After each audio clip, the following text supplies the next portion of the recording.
Every morning, I would hear this call.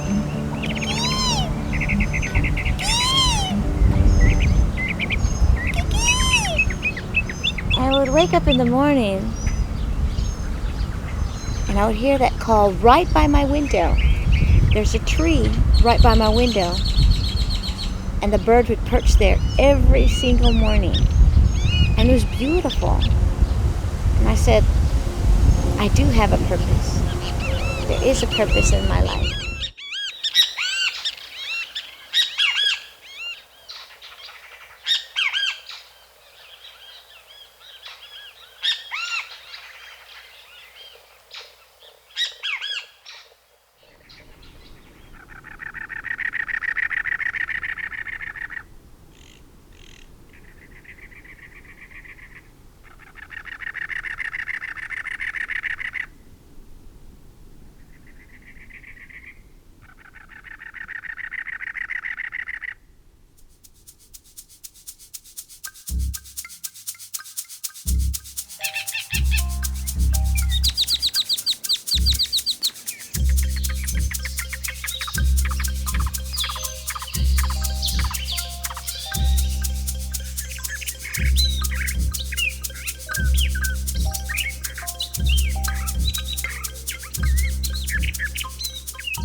No, you can get off on Benson Palm Drive. It'll be easy for you if you're on the expressway.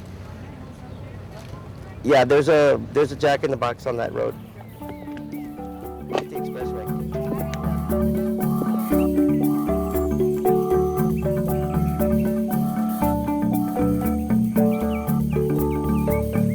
You know what I can't hear is any water birds really.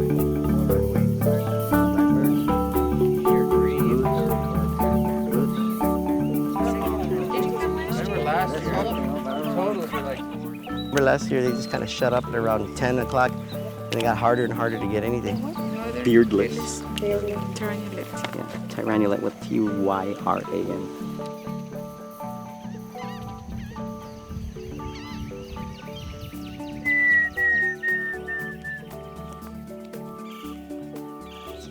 It's a by ear competition. So those of us with sight just aren't allowed to use our eyes. And that really keeps everybody on the same page, and it really helps those of us who don't, or who take it for granted that we have our eyes and we can see.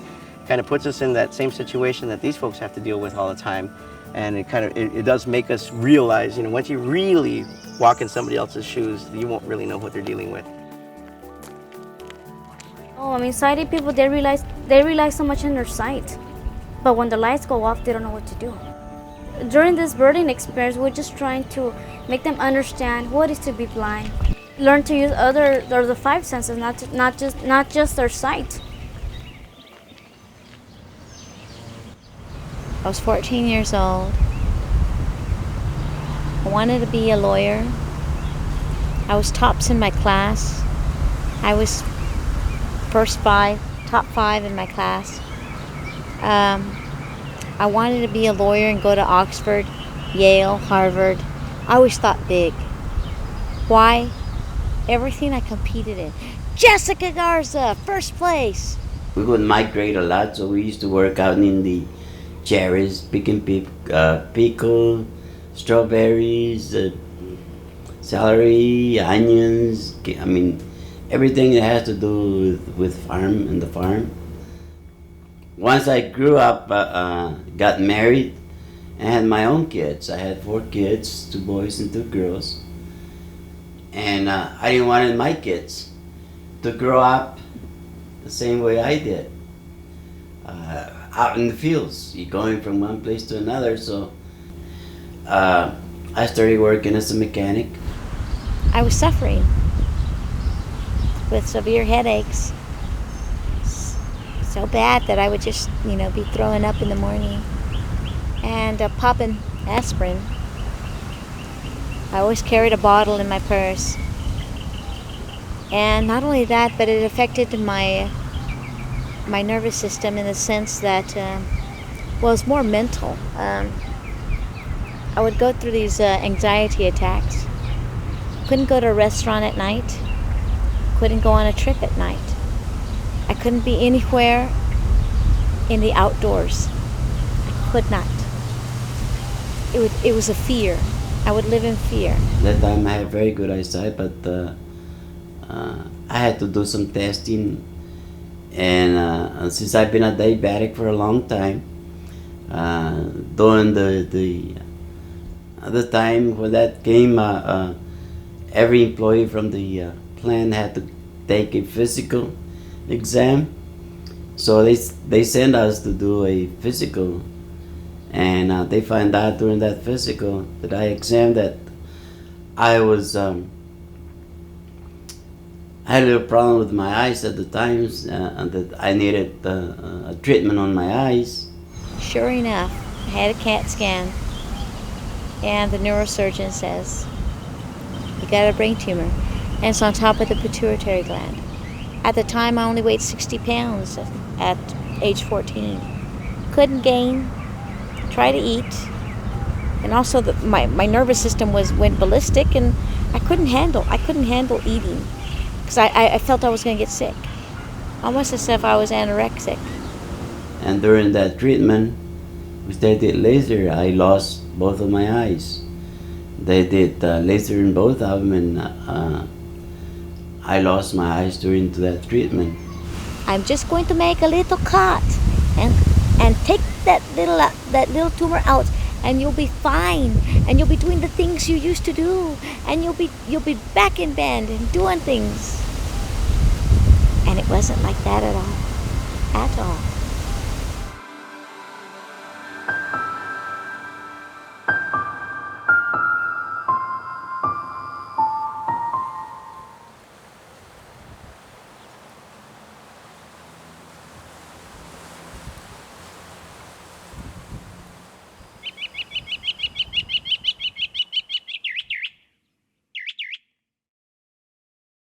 Most of the people, they don't want to give a chance to the blind people. They assume because we're blind that we were like slip and fall or not perform well. All I want for them to give us an opportunity, open doors for us. Right now, I'm going to college, University of Texas Pan American. I'm a junior, and my major is rehabilitation resources to work with the blind or with any people that have a disability. It's not like we can have spaceships go out and collect samples for us. Now, for inside of our own solar system, we can, right? Right now, my goal is to get certified as a rehab and open a birding center for the blind. And that birding center is gonna help train blind people or anybody who is willing to join us, to train people and get jobs, open jobs for them.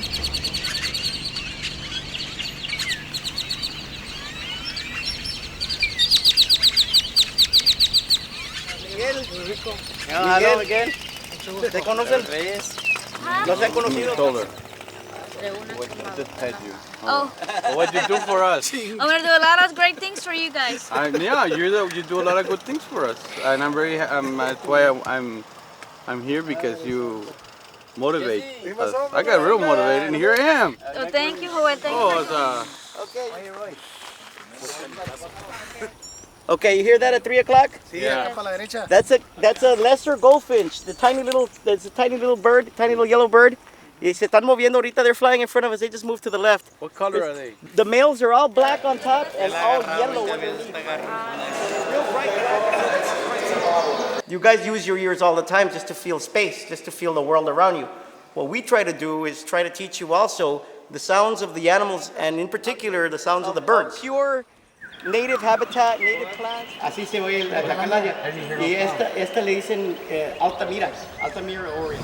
When somebody can see something and says, oh yeah, I've seen one of those, and they want to move on. When I hear it, and I said, I know that bird. Someone told me it had a green chest. Someone told me it has a mask, and it's called a kis-ka-DEE. Someone told me it has a red crest. I mean, and I remember what colors look like.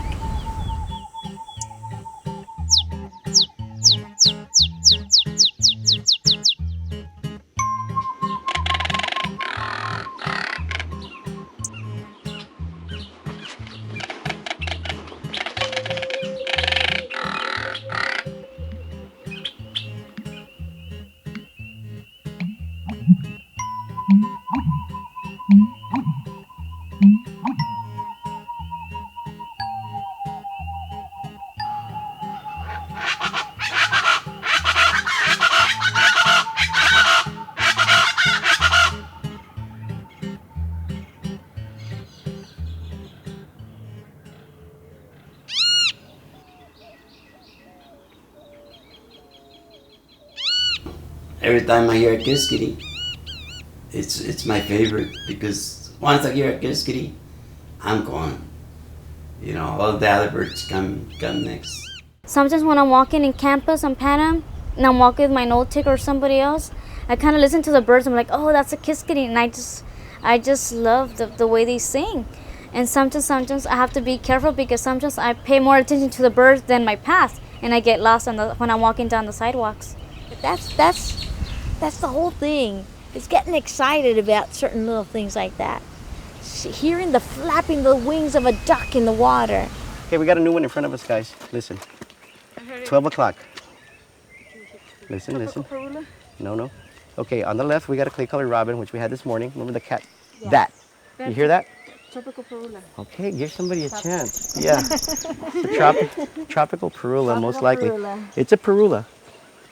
It's a little warbler. It's a giant bird.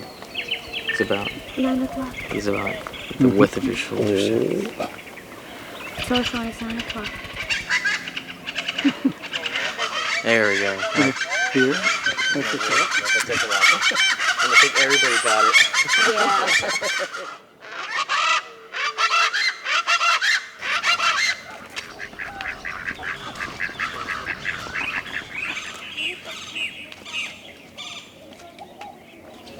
Every year has been pretty close. Usually the second place team loses by one bird or two. Yeah, it was one bird last year, right? Yeah. Yeah, and one bird the year before. So, And that was my team. yeah, competition's tight. You know the You guys rules. already made up plenty of birds. There I'm actually sure. are some rules in this particular contest. Yeah, 5% is really 5%. Yeah, we actually had 2. We had like 7 yellow throats out there, man. Yeah, we had. Well, they were Yeah. singing out. They were singing their heads off. All right, the face-to-face, cara a cara, right? The cara a cara team, 35 species. Woo! All birds by ear. The Tweety bird team, 37 species. The Valley palomas with 39 species. Florida palomas, raise your hand. Gladys. Gladys. Over here. Hey, come over here, Gladys. I can see now. How many years have you been waiting to win? 3 years. She finally won. Congratulations, you guys. All right, thank you. Okay, we're gonna take a picture. You have to. Nobody in the world have ever done anything like this. We're the first one ever that started something like this, and we have papers to prove it. And some other people don't accept us as like the birding competition did for us. They didn't discriminate us if we were blind. They didn't judge us by that. All they wanted for us to learn birds and compete. And it was funny how people just started walking in a fast pace. These are people that use a blind cane and will walk really slow. And these people were just like, wow, you know, oh, look, do you hear that? Do you hear that? You hear that? Is that a bird? Is that a bird? And you know, of course, the people who are sighted say, yes, that is a bird. That's a chachalaca. Oh my goodness, what does a chachalaca look like? You know, you start getting your freedom. You start smelling clean air, you know, more oxygen. You start learning about the birds.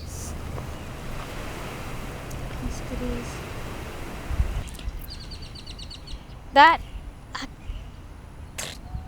it has several calls. That one, or sometimes you hear when it kind of like poking the wood, the post. So it goes. No, sorry. That sound, they go like. They do it with their drum, and it's very loud. So I believe it has 3 calls. The golden-fronted woodpecker. Oh, I wish it would sing. I finally had to accept this is my life. My life is a bump in the head.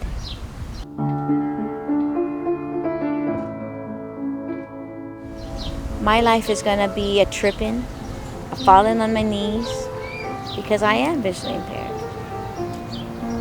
I can't deny it.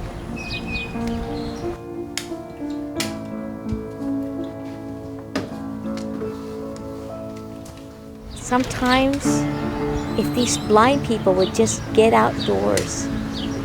You can hear them up high at about 11 o'clock. What chapter 2 is really in essence about is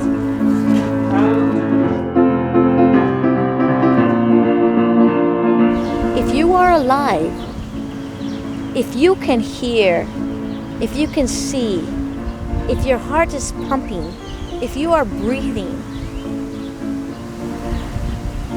the sound of nature opens up your thoughts.